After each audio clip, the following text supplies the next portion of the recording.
व्याप्तं चरं तत्पदं दर्शितं येन तस्मै श्री गुरवे नमः। हरिः ओम्। श्री गुरुभ्यो नमः। हरिः ओम्। ओम श्री विश्वेश्वराय नमः। ओम श्री विश्वेश्वराय नमः। ओम श्री विश्वेश्वराय नमः। ओम श्री ऋषि प्रभाकराय नमः। ओम श्री ऋषि प्रभाकराय नमः। ओम श्री ऋषि प्रभाकराय नमः। जय गुरुदेव। ऋषी संस्कृती विद्या केंद्र बेंगलोर छत्रपती संभाजीनगर विभागातर्फे आपणा सर्वांचं आजच्या सेशन मध्ये हार्दिक स्वागत। परमपूज्य योग ब्रह्म श्री ऋषी प्रभाकर गुरुजी यांच्या आशीर्वादाने तसेच आदरणीय सुनील गुरुजी यांच्या प्रेरणेमुळे आपला हा सत्संग अविरत चालू आहे आणि आपण या सत्संगात इंद्राणी माकडून नवीन नवीन विषयाची माहिती घेत आहोत। तर इंद्रायणी मला पुढील मार्गदर्शन करते।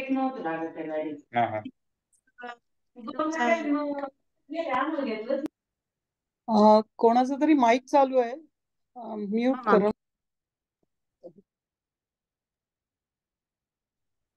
ओके, सो आपल्याला आता एक 5-6 दिवस झालेत आपण व्यवस्थित काय काय फॉलो करतो आहे आणि मला आज तुमचे अनुभव ऐकायचे आहेत, कारण काल आपण खूप फूड विषयी बोललोय, त्यामुळे खूप काही गोष्टी आहेत। मी आज 2-3 व्हिडिओ पण शेअर केल्या होत्या की कोणाकोणाला प्रोबायोटिक कसे बनवायचे, बीटरूटचं प्रोबायोटिक किंवा भाताचं प्रोबायोटिक, तुम्ही ते छोटे व्हिडिओ बघा। आणि आता फोडणी द्यायची नाही द्यायची असले प्रश्न मला विचारू नका।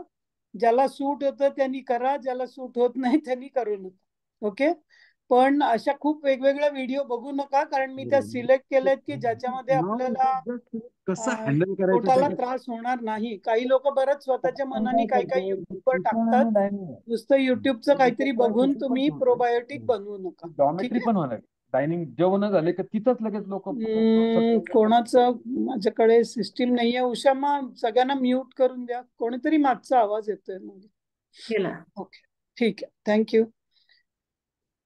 तर आता मला तुम्ही एक टेबल मी तुम्हाला लिहायला सांगितलं होतं, टेबल लिहिलंय का आजपर्यंत? मला दाखवा तुमच्या हातामध्ये, ते ठेवा शीट आणि मी एकेकाला स्क्रीनवर पिन करते आणि मला दिसेल काय आहे, तुम्ही काय बदल आहे, तुम्हाला काय जाणवतंय। ओके, तर मी एकेकाचं नाव घेणार आहे जसं मला दिसतंय स्क्रीनवरती सिक्वेन्सनी, आणि त्यांनी मला दाखवायचंय की तुम्ही काय आपलं टेबलमध्ये भरताय आणि तुम्हाला गेल्या 4 दिवसातला काय अनुभव आहे। कारण मी आज तुम्हाला एकच फक्त गोष्ट सांगणार आहे की आपले 2 जे हार्मोन्स आहेत, मेलिटोनिन आणि कॉर्टिझॉल, हे कसे तयार होतात आणि ते तयार होत नसले तर त्याच्यासाठी काय केलं पाहिजे। कारण आपण प्रीबायोटिक प्रोबायोटिक शिकलोय, आपण आपल्या झोपेच्या वेळा ऍडजस्ट केल्या पाहिजे, जेवणाच्या वेळा ऍडजस्ट केल्या पाहिजे, या 3 महत्वाच्या गोष्टी गेल्या 3-4 दिवसात शिकलोय।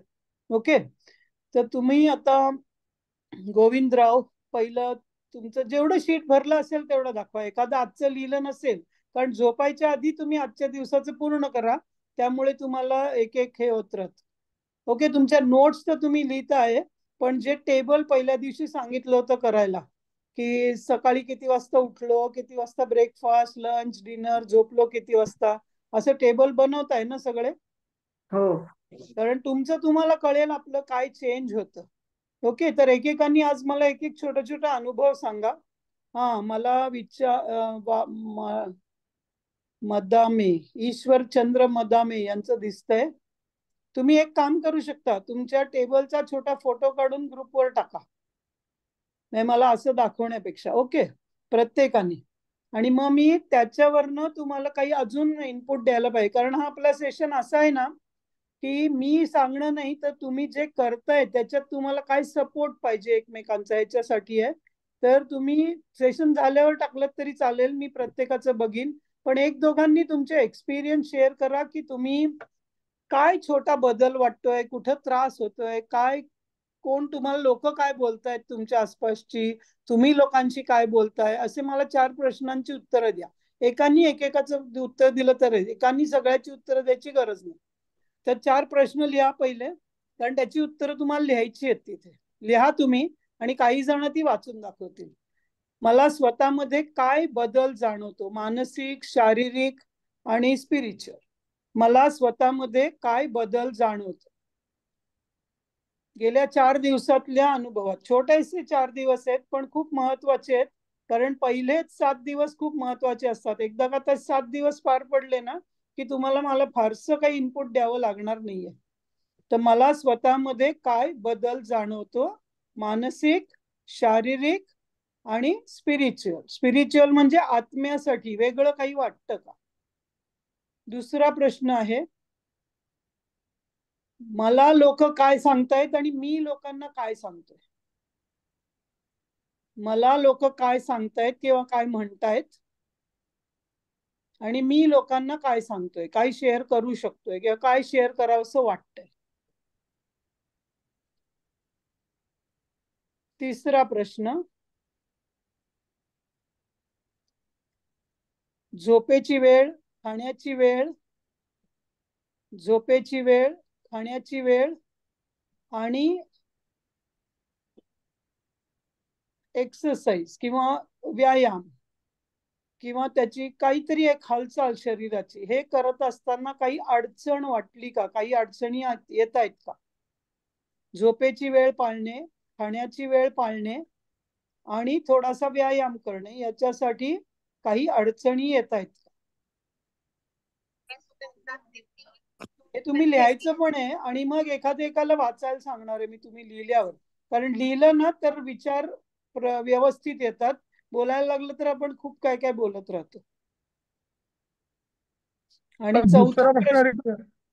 चौथा प्रश्न, आपण जे काही 4 सेशन आणि त्याच्या आधीचे 3 व्हिडिओज जे तुम्ही पाहिलेत, त्यातलं सगळ्यात चांगली काय गोष्ट वाटली स्वतःला करायला पाहिजे अशी, आणि काय डिफिकल्ट वाटते. गेल्या 4 दिवसांचे सेशन्स यातलं सगळ्यात काय आवडलं तुम्हाला, कुठला विचार तुम्हाला सहज वाटला, कुठला विचार तुम्हाला भावला तुमच्या मनाला, आणि कुठली गोष्ट किंवा विचार पटत नाहीये किंवा कठीण वाटतोय, करणं शक्य नाही असं वाटतंय, किंवा काही सामाजिक अडचण वाटतेय, घरात अडचण वाटते, काही असं. 2 बाजू त्याच्या. म्हणजे एक खूप छान वाटतंय विचार, नवीन विचार, काय सगळ्यात आवडलं तुम्हाला याच्यातलं, आणि दुसरं म्हणजे काय कठीण वाटत. ठीक आहे, 5 मिनिटं घ्या आणि तुम्ही लिहा आता. जय गुरुदेव. प्रश्नांची उत्तरं आत्ता अशी क्लास वर्क सारखी लिहा. दोघं सेकंड प्रश्न परत रिपीट करा. सॉरी, सेकंड प्रश्न रिपीट करा परत. सेकंड प्रश्न. ओके. मला आता कोणीतरी वाचून दाखवा. लोक काय म्हणतात आणि मी लोकांना काय सांगतो.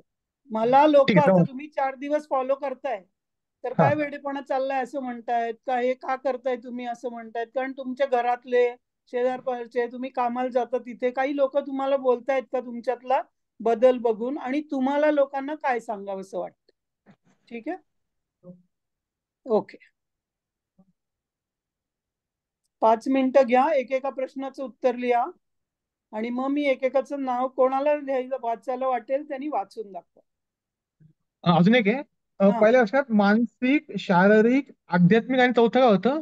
नाही 3च, शारीरिक, मानसिक आणि स्पिरिच्युअल. मी स्पिरिच्युअल म्हणलं, तुम्ही आध्यात्मिक म्हणताय. ठीक आहे, समजलं. थँक्यू. या.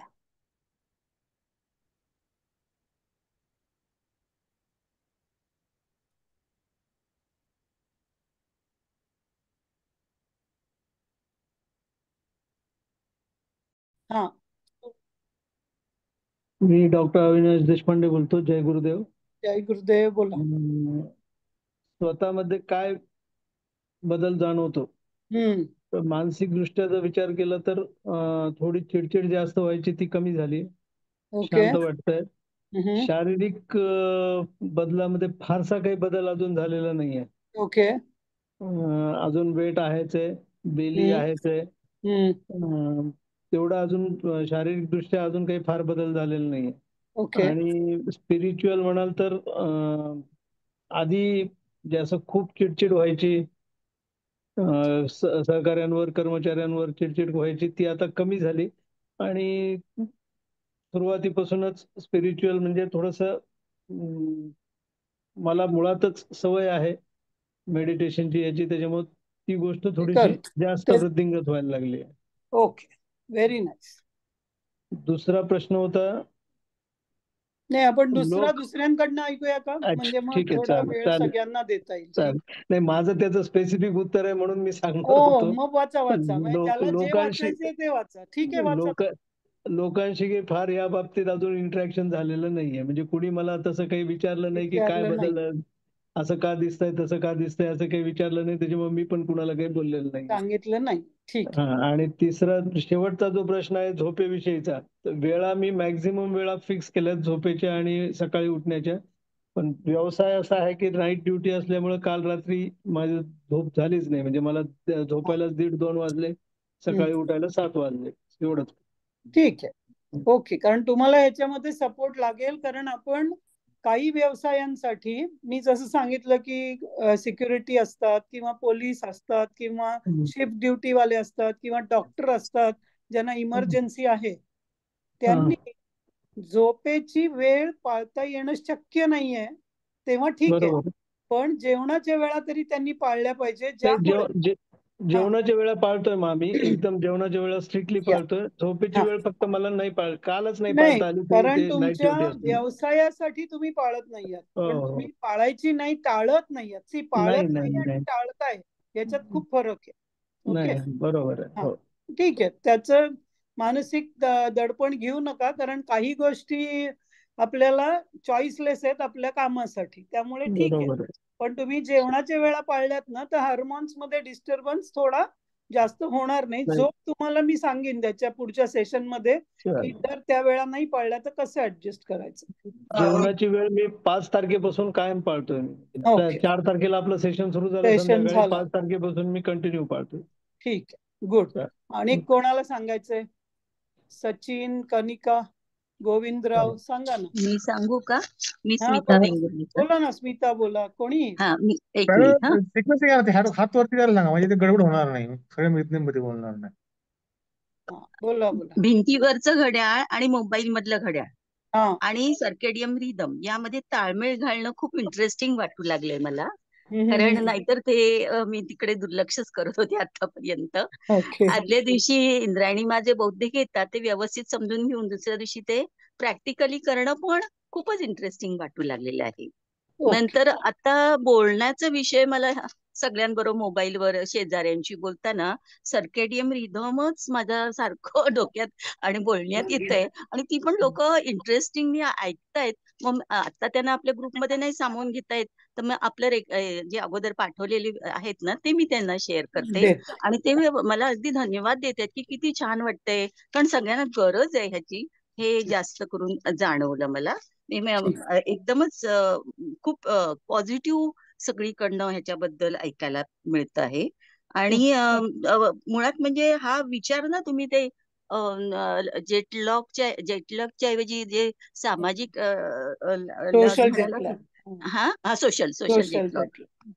सोशल जेटलॅग म्हणालात ना, ती मला खूप संकल्पना आवडली. आणि मी म्हटलं किती म्हणजे प्रॅक्टिकल थिंकिंग जे आहे ना ते खूपच माझं आता वाढलंय. आणि झोप जी माझी खूप डिस्टर्ब झालेली आहे ती हळूहळू मी आता वेळा तुमच्या अगदी तंतोतंत त्याप्रमाणे मी टाइम टेबल पण मध्ये लिहिते आहे, आणि खूप छान असं मला एक्सपिरियन्स झालाय. झोप बऱ्यापैकी वेळेवर यायला लागलेली आहे. रात्री नाही तर 2-3 वाजता मला जाग यायची, ती आता 4-4:30 पर्यंत जाग यायला लागलेली. Thank you thank you. Good good. या नेक्स्ट कोणाला बोलायचंय? कोणीही सांगा. मी बोलतो मॅडम. बोला ना. ओके. मी बीड वरून भोंडवे सर. मी शिक्षक आहे. आमच्या उषामा तर्फे मी या प्रोग्रामला जॉईन केलेले. ओके. अतिशय असा उत्कृष्ट असा प्रोग्राम मी आज म्हणजे जॉईन करतोय. मला याचं खूप चांगलं फिलिंग व्हायलंय. शारीरिक दृष्ट्या तर हा प्रोग्राम अतिशय उत्कृष्ट आहे. म्हणजे मला अतिशय चांगलं वाटू लागलेलं आहे, कारण मला पोटाचा खूप मोठा त्रास आहे खूप दिवसापासूनचा. तर मला या 3-4 दिवसामध्ये पोट हलकं वाटायला लागलं एकदम, म्हणजे असं बऱ्यापैकी हलकं वाटतं पोट.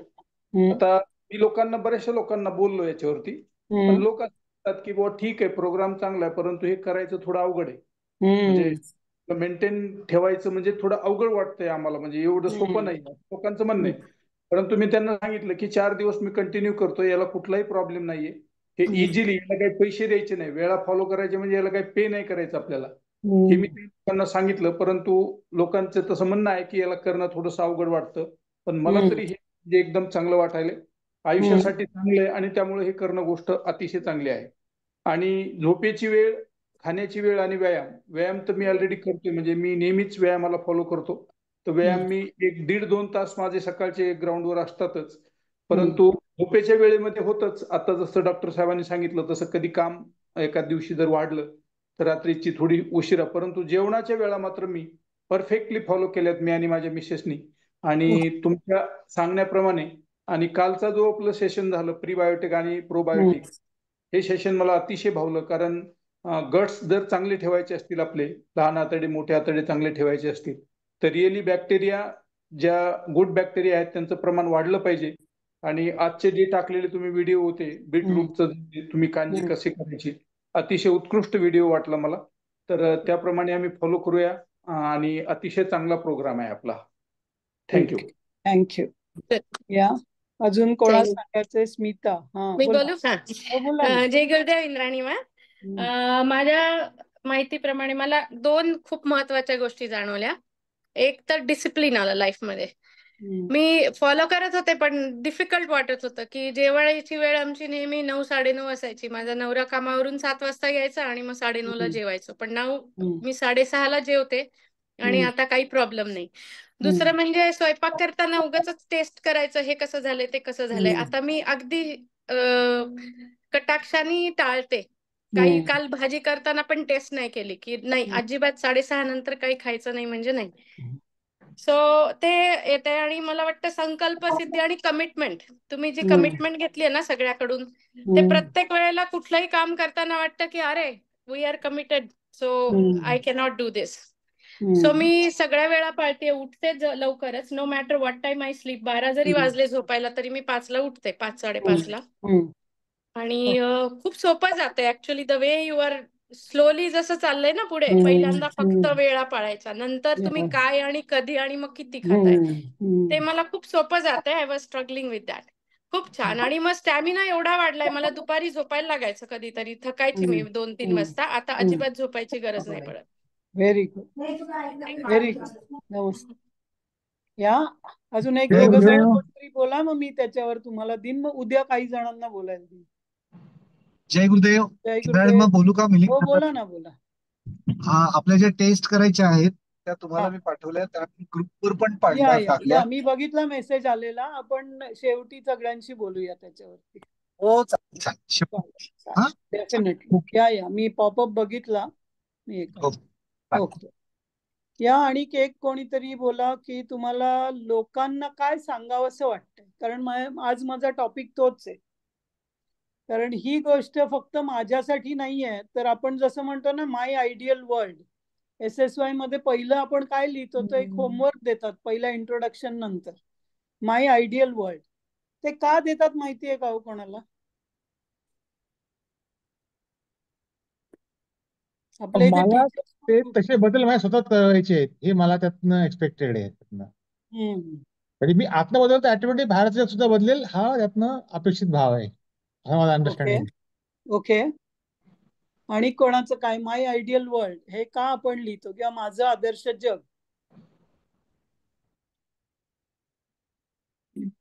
ओके.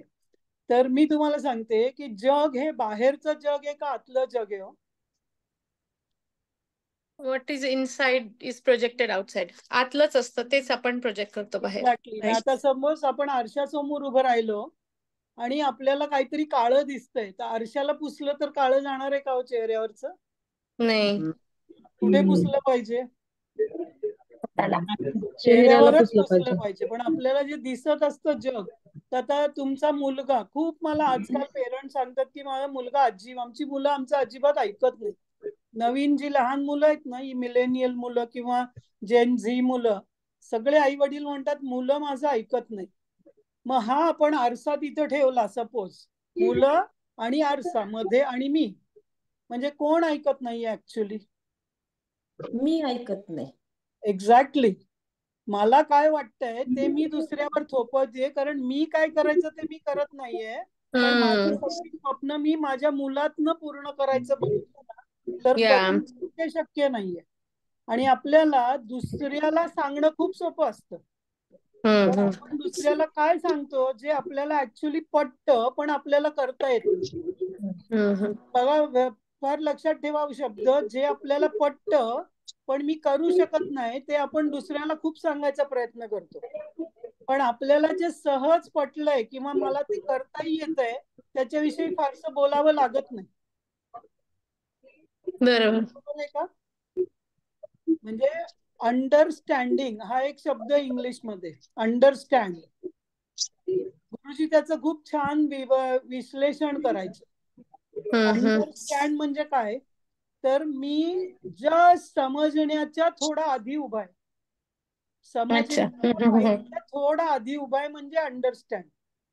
आणि एकदा का मला कुठली गोष्ट समजली पूर्णपणे, तर ती जी पूर्णपणे समजलेली गोष्ट आहे ना त्याच्याविषयी आपण फार बोलत नाही, बोलायची गरज पण वाटत नाही. पण ज्याचं ज्ञान आपलं अर्धवट असतं त्याच्याविषयी आपल्याला खूप बोलावंसं वाटतं, कारण आपल्या ब्रेनला ऍक्च्युली त्याच्याविषयी अजून माहिती पाहिजे असते. पण दर्शनशास्त्र पण सांगितलं मा तुम्ही. हा, एक्झॅक्टली.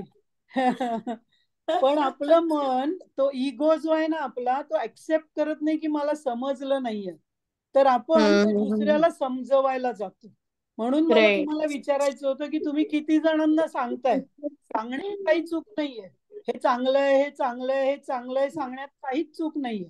पण त्या माणसाला ते आवडावं, त्यांनी ते फॉलो करावं असं मात्र काहीही प्रेशर करू नका. कारण त्याचा अर्थ तुम्हाला स्वतःला ते करणं त्रासदायक आहे, त्यामुळे तुम्ही माणसं शोधताय आपल्या बरोबर. ओके, हा प्रश्न फार स्पेसिफिक होता आजचा माझा. कारण कोणीही नाही केलं तरी मी करणार आहे. इथे जेव्हा तितकी दृढता येईल ना आतमध्ये, तिथे आपलं सहजता केव्हा येते, तर जिथे दृढता असते आतमध्ये. मग लोक तुम्हाला विचारले ना, तू काय बदल झाला, काय करतोय, याचा काय उपयोग आहे, तर तुम्ही त्यांना सांगा. पण जेव्हा आपलं ज्ञान अर्धवट असतं ना, तेव्हा ते खूप सगळ्यांची शेअर करावं असं वाटतं, तर थोडे थांबा. ओके, हा पॉज घ्या, कारण तुमचं ज्ञान अजून अर्ध तोकडं आहे. आणि मग लोक तुम्हाला अजून 4 शब्द सांगतील आणि तुमच्या त्या अर्ध्या ज्ञानात चांगल्याच्या ऐवजी वाईटाची भर पडेल. व्हॉट्सअप युनिव्हर्सिटीवर असंच असतं. व्हॉट्सअप युनिव्हर्सिटी खूप मोठी आहे. तेच असतं, हे चालू असतं त्याच्यावर. आज जे तुम्ही पण सांगितलं तुम्ही, म्हणून मी सांगितलं कुठलं तरी काहीतरी बघू नका, कोणाशी उगीच काही बोलू नका. आपल्याला पहिलं स्वतःला सुधारायचंय, स्वतः हॅपी व्हायचंय. कारण मला आठवतंय हॅपीनेस क्लास जेव्हा SSY चा आम्ही घ्यायचो, माझ्या क्लासमध्ये एकदा AMC मध्ये डॉक्टर जगदीश हिरेमठ होते. आणि मला खूप म्हणजे टेन्शन आलं. माझं नवीन टीचर ट्रेनिंग चाललं होतं, AMCचं वगैरे. SSY झालं होतं आणि अवनीशजी मला AMCचं ट्रेनिंग देत होते. आणि मी म्हणलं, अवनीशजी मी तर, आणि मी खूप छोटी 20-22 वर्षाची होते आणि खूप मोठे सगळे लोक होते तिथे. मी अवनीशजींना म्हणलं, अवनीशजी मी नाही घेऊ शकणार, त्यांच्याकडे बघून मला बोलताच येणार नाहीये काही. तर अवनीशजी मला म्हणले, मी देहरी आश्रम मध्ये मागच्या खोलीत बसलोय, मी ऐकतोय तू काय बोलतेस ते, तू कोणाकडे बघू नको, तू थेट गुरुजींच्या रूम कडे बघ आणि बोलत राहा, तुला काय देताय मनामध्ये ते. कारण तू जर लोकांकडे बघून बोललीस ना, तर तुला त्यांच्याविषयी काय वाटतंय ते बोलशील, पण तू आतमध्ये काय आहेस ते तू बोलणार नाहीस. जेव्हा टीचर ट्रेनिंग आपण करतो ना, तेव्हा का टीचर ट्रेनिंग करायचं, तर लोकांना शिकवण्यासाठी नाही, मी स्वतः त्यात वृद्धिंगत होत राहिलं पाहिजे रोज. म्हणून म्हणजे मी टीचर आहे असं कोणाला सांगू सुद्धा द्यायचे नाही गुरुजी आम्हाला. मी मोठा शिक्षक आहे, मी मोठा स्टुडंट आहे, म्हणजे जो नवीन आलाय ना त्याला अजून काय शिकायचं माहित नाहीये. मी किती शिकलोय आणि अजून किती शिकायचंय माहितीये. म्हणजे आपण म्हणतो ना की समुद्रामध्ये जे शिंपले किंवा मोती पाहिजे असतात तेव्हा काय करावं लागतं, तर आत डुबकी घ्यावी लागते. जेव्हा आपण टीचर होतो तेव्हा आपण ज्ञानात अजून अजून अजून डुबकी घालायला लागतो, कारण teaching is the best way of learning. त्यामुळे तुम्ही अजून टीचिंग सुरू करू नका, कारण आपलं ज्ञान अजूनही पूर्ण झालेलं नाही. ओके. तर 21 दिवसापर्यंत कोणाला सांगण्याविषयी मौन पाळलं तर जास्त चांगलं. हा माझा आजचा तुमच्यासाठी खूप मोठा संदेश. ह्याबद्दल एक गोष्ट मला बोलायची होती. हो बोला ना. तेच ना, आता आम्ही हे जॉईन केलं उषा माननी आम्हाला सांगितल्यामुळं. ते छान तर खूपच आहे. त्याच्या आधी पण SSYचे भरपूर गोष्टी जॉईन केलेल्या आहेत.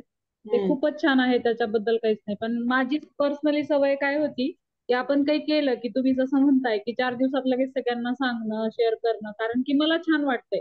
तुम्ही म्हणताय ते बरोबर आहे की त्याच्यातलं अर्ध ज्ञान मलाच आहे तर मी दुसऱ्यांना सांगते. पण मी ह्यावेळेस असं ठरवलं होतं की मी पूर्ण दिवस केल्याशिवाय मी काहीच कोणाला सांगणार नाहीये. मी त्याच्यामुळे कोणाला सांगितलंच नाहीये आतापर्यंत. मागितल्याशिवाय सल्लाही देऊ नये. हो ना, मग काय. आणि त्याचा उपयोग पण होत नाही. आणि मग लोक आपल्याला काय करतात, अर्धवट काहीतरी सांगतात आणि आपला जो विश्वास आहे तो पण कमी होऊन जातो त्याच्यावर. Correct, exactly. आणि आपल्या मनाला तो जो स्पिरिच्युअल भाव आहे ना तो त्रास देतो आपल्याला. मी एवढ्या लोकांना सांगितलं, कोणाला काही पटत नाही, सगळे वेस्ट आहेत, त्यांना काही करायचंच नाहीये. आपल्याला काय करायचंय, त्यांना काय करायचंय का नाही. आणि ह्याबद्दल निगेटिव्ह विचार तेच आपल्या मनामध्ये भरतात. आपण जे करतोय ते योग्य आहे का नाहीये हे आपल्यालाच कळत नाही. मग आपण त्यांच्या पॅरामीटरनी किंवा त्यांच्या फुटपट्टीनी आपण आपल्याला स्वतःला मोजायला लागतो आणि मग असं वाटतं की आपण अर्धे आहोत. आणि त्याचं जे दुःख आहे ना ते जास्त त्रासदायक असतं आणि म्हणून माणसं खूप दूर जातात. ठीक आहे, त्यांचा चष्मा आपण बरोबर आहे ना. हा एक्झॅक्टली. ओके. म्हणून मी ह्यावेळेस मला तुमचं ऐकून असं वाटतंय मी जे केलंय ते बरोबर आहे. एक्झॅक्टली बरोबर. म्हणजे मी तुम्हाला सांगते, मला जरी कोणीही विचारलं तर मी उज्ज्वलनी पण मला त्या दिवशी विचारलं, मी म्हणलं 4 जण आले तरी आपण सेशन करणारे जर आपण डिक्लेअर केला तर, पण एकदा का 4 तारीख उलटून गेली तर मग कोणीही येणार नाहीये, कारण ते जे अर्धवट आहे ना ते नाही. आता आणि ऍक्च्युली माझी प्रोसेस अशी आहे, मी जेव्हा टीचिंग करते आम्ही पैसे घेत नाही, पण एकदा जॉईन झाल्यावर सोडायचं असेल तर 10,000 रुपये भरावे लागतात.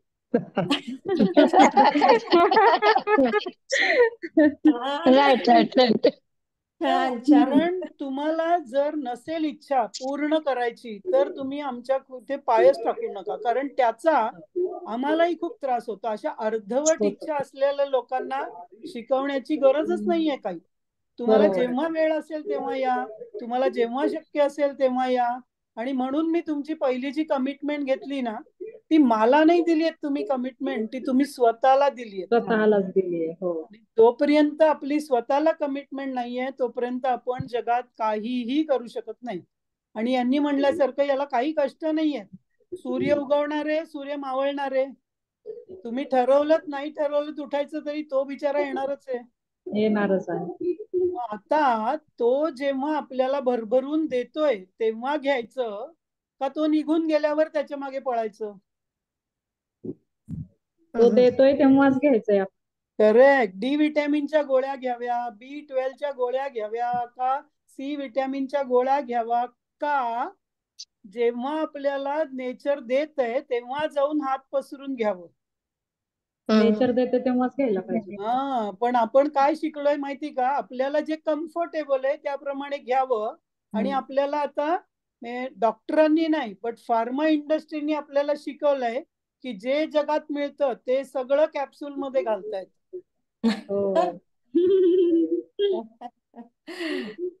मग कॅप्सूल खाऊन जगणार आहोत का सूर्यप्रकाशात जगणार आहोत. सूर्यप्रकाशात.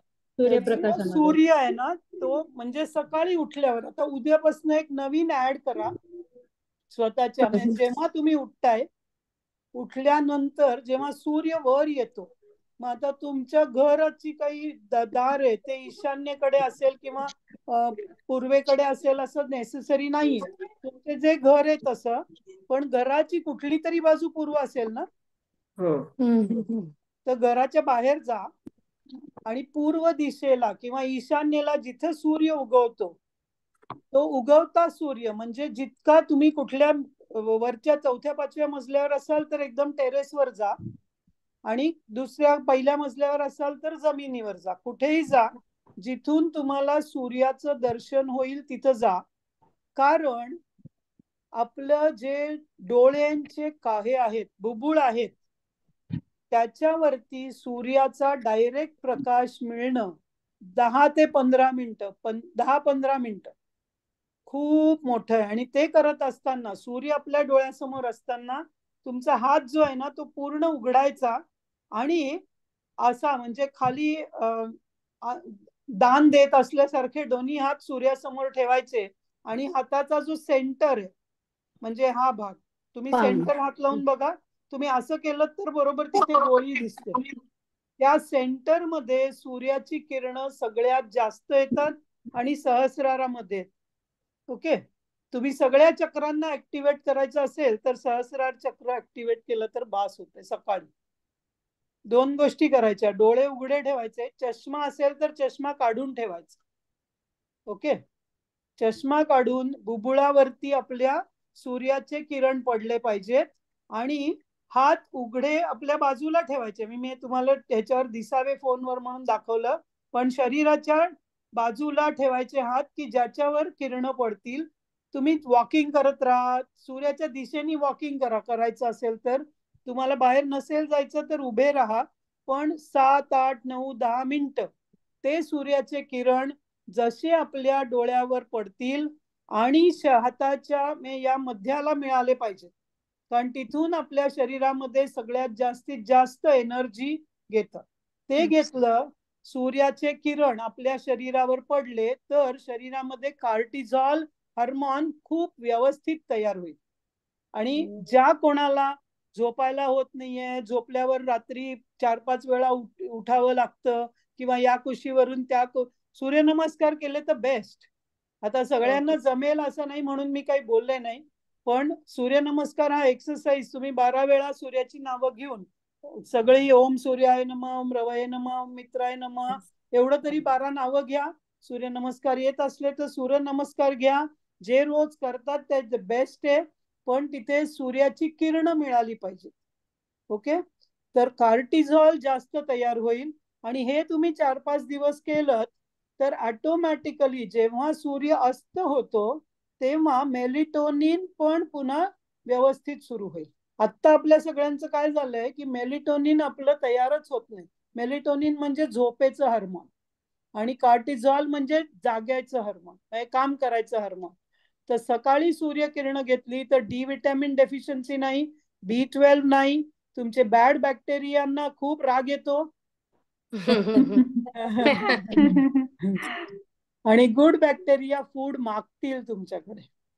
ओके, त्यामुळे कोणाला सकाळी 10 वाजता भूक लागत नाहीये किंवा काही आपले आपले प्रॉब्लेम आहेत प्रत्येकाचे छोटे छोटे.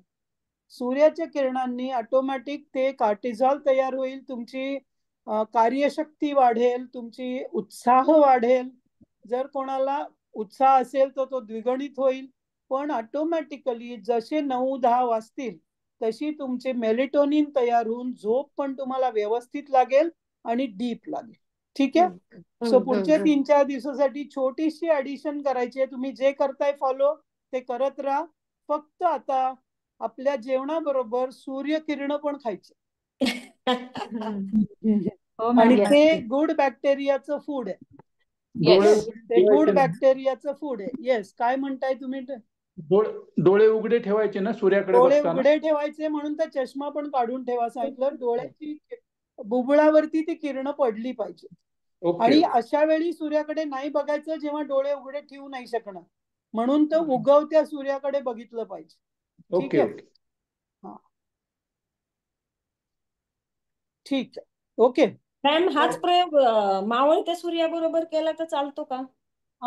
मावळत्या सूर्याबरोबर केला तर मेलिटोनिन नाही सुरू होत जास्त लवकर. मग त्यावेळी तुम्ही चंद्रकिरण घ्यायला पाहिजे. Okay, thank you. या, ठीक आहे. ओके, सो आजच्यासाठी मला याच 2 गोष्टी सांगायच्या होत्या की या विषयाविषयी जास्त बडबड करू नका. स्वतः मला मात्र छान ऑब्झर्व करायला लागा छोट्या छोट्या गोष्टी. आणि नेत्र त्राटक करा. ज्या कोणाला लहान मुलांना चष्मा आहे त्यांनी ते काय डोळ्याचे एक्सरसाइज करा. जे तुम्हाला करायला माहिती आहे त्याच्याविषयी करा. माझ्यासाठी महत्वाचं आहे की 10 ते 15 मिनिटं तुमच्या बुबुळांवरती सूर्यप्रकाश पडला पाहिजे.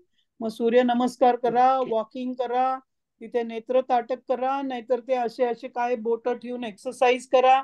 जे तुम्हाला माहित असेल ते करा. ओके. माझ्यासाठी काय, किती पेक्षा सुद्धा केव्हा, हा आपला आता महत्वाचा विषय.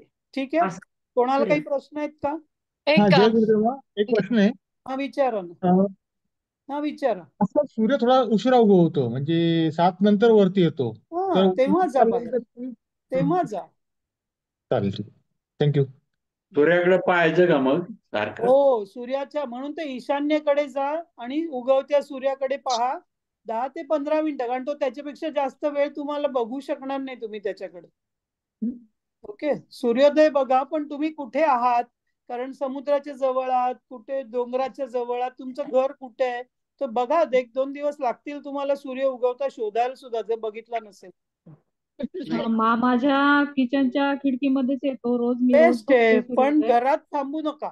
मग तेच घराच्या बाहेर जा. मला काय पाहिजे, तुम्ही प्युअर नेचर मध्ये जायला पाहिजे. जिथे उद्यापासून वरती जाईल. वरती जा, टेरेसवर जा, बाहेर जा, नेचर मध्ये जा. घरात राहू नका. ओके. पूर्वी लोक सांगायचे सूर्याला अर्घ द्यायचा, तांब्याभर पाणी घेऊन सूर्याला. तर मी नेहमी देते. तुळशीला पाणी द्यायचं. सूर्याला पण मी पाणी देते आणि तुळशीला पण देते. आणि आमच्या तिथे पिंड ठेवलीये पारिजातकाच्या झाडापाशी, तर मी ते पिंडीवर पण पाणी घालते. तर ते 3 काम करेपर्यंत सूर्यकिरणांमध्ये राहणं होतं. पण फक्त तुम्ही त्यावेळी गोल गोल प्रदक्षिणा घातल्या ना, तर मग तुमची पाठ होते सूर्याकडे. तर तेव्हा ती सूर्याकडे बघून प्रदक्षिणा करू नका. सूर्याचं दर्शन झाल्यावर तुळशीला प्रदक्षिणा घाला, काही प्रॉब्लेम नाही. ओके. पण काही लोकांचं काय असतं ना, अंघोळ झाल्यावर पूजेच्या आधी अर्धे देणार, म्हणून मी ते काही बोलले नाही. कारण मला तुमची अंघोळ झालीये का नाही पेक्षा सुद्धा सूर्य तुमच्या डोळ्यावर त्यावेळी पडतोय महत्वाचं. ओके. या स्मिता, तुम्हाला काय विचारायचं होतं? आमच्याकडे थंडी खूप असते बाहेर. मी इकडे अमेरिका न्यूयॉर्कला आहे ना, सो आता माझ्या घरामध्ये ऊन येतं, इकडे काच आहे, मग तसं चालतं. तुमचा सीझन असा आहे की बर्फ पडतोय, तुम्ही खिडकीतच उभे राहा, तुम्ही नका जाऊ बाहेर. माझ्या घरात येतं छान ऊन इकडे. तुमच्या चेहऱ्यावर. आणि दुसरं म्हणजे सहस्त्रार डायरेक्ट घ्यायला पाहिजे का हाताने? नाही, काही करायची गरज नाहीये. ते जस्ट बी इन द. तुम्ही हात हे करा, हात ओपन ठेवा, उभं राहता. हात आणि डोळे घेतलं की सहस्रार उघडतंय तुमचं. ओके. फक्त डोक्यावर टोपी त्यावेळी नाही ठेवायची. सूर्य डोक्यावर टोपी ठेवायची. सूर्य खाली असताना डोक्यावर टोपी नाही, काही नाही ठेवायचं, कव्हर नाही करायचं. ओके. थँक्यू. ओके. या आता तुमच्या इथे तर बर्फ पडायला लागला असेल ना? नाही अजून. Temperature yesterday was 75 degrees. अरे बापरे. ग्लोबल वॉर्मिंग आहे, खूप अमेझिंग. म्हणजे स्वेटरच लागत नाही आता अजून. पण मग काही ठिकाणी कॅनडात वगैरे बर्फ पडायला लागलाय ते म्हणतात. हो, इकडे डेन्व्हर वगैरे. My husband is in Denver, तिकडे पण आहे. पण New York is somehow very warm. म्हणजे मी 27 वर्ष इकडे, 27 वर्षात पहिल्यांदा काल मी गार्डन मध्ये फिरायला गेले आणि there were roses in the garden. अजून नोव्हेंबर मध्ये. फॉल सुरुच झाला नाहीये म्हणजे. विंटर सुरूच नाही अजून. फॉल आणि स्प्रिंग सारखंच वेदर आहे. ओके. ठीक आहे. चलो गुड. तर कोणाला अजून? आणि विनीता, मग छान वाटलं ऐकून तुम्ही आहात ते. आणि कोणाला काही प्रश्न असेल तर विचारा, अदरवाईज आपण प्रेयर करू. मॅडम एक विचारू का? विचारा ना.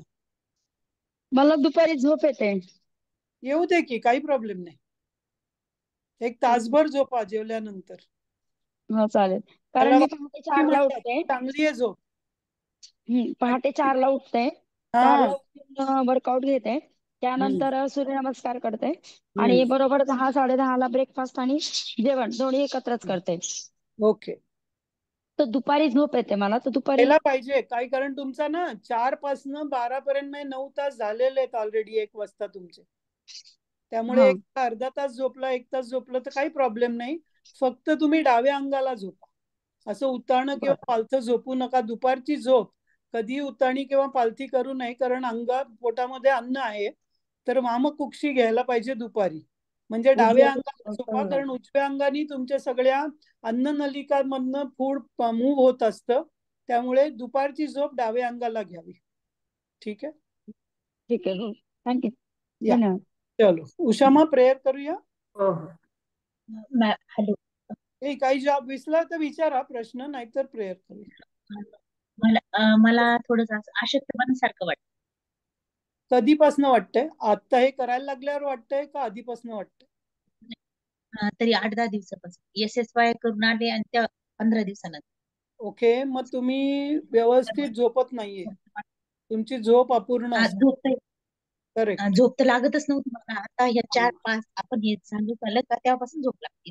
मग तुम्ही जास्त सकाळी उठा, त्यांना सांगितल्यासारखं जेवा, ब्रेकफास्ट झाल्यावर झोपा, लंच झाल्यावर झोपा, तुमची झोपेचा कोटा पूर्ण करा. मग असं थकल्यासारखं वाटतं, खूप असं चिडचिड होतीये. तुमच्या आतमध्ये व्हाईट ब्लड जास्त झाले असतील, किंवा तुम्हाला म्हणजे वीकनेस वाटत असेल, तर अन्न व्यवस्थित खा आणि खूप झोपा. डॉक्टर पण तेच करतात. एक पॅरासिटामॉल घ्या आणि झोपा म्हणतात. ती झोपच येते खूप, कारण आपली झोप कमी झाली की बॉडीचा मेटाबॉलिझम स्लो डाऊन करून बॉडी सांगतेय की मला त्रास देऊ नको म्हणून. नाही, तुम्ही डॉक्टरना दाखवा.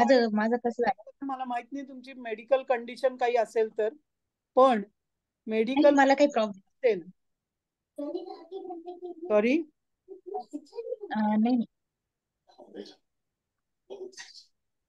नाही मला कळलं नाही तुम्ही काही बोलला असलात तर. नाही, मला काही प्रॉब्लेम नव्हता, पण आता हे थोडं SSY झाल्यानंतर हा, तर मग तुम्ही व्यवस्थित झोपा. थोडी तुमची झोप पूर्ण झाली नसेल आणि मला तुम्ही पर्सनल कॉल कराल का? मग मी तुम्हाला विचारीन एक्झॅक्टली तुम्ही काय काय करता. ठीक आहे? माझं ध्यान जास्त होतं. नाही, मला ऐकू येत नाहीये एकतर. उषा, मग त्यांच्याशी उद्या किंवा परवा, कारण शनिवार रविवारी मला सुट्टी आहे, उद्या दुपारी वगैरे का उषा? मग can you connect her with, तुम्ही त्यांच्याशी हे करून द्याल मला? ओके, ठीक आहे. ओके, उषा मग प्रेयर करून.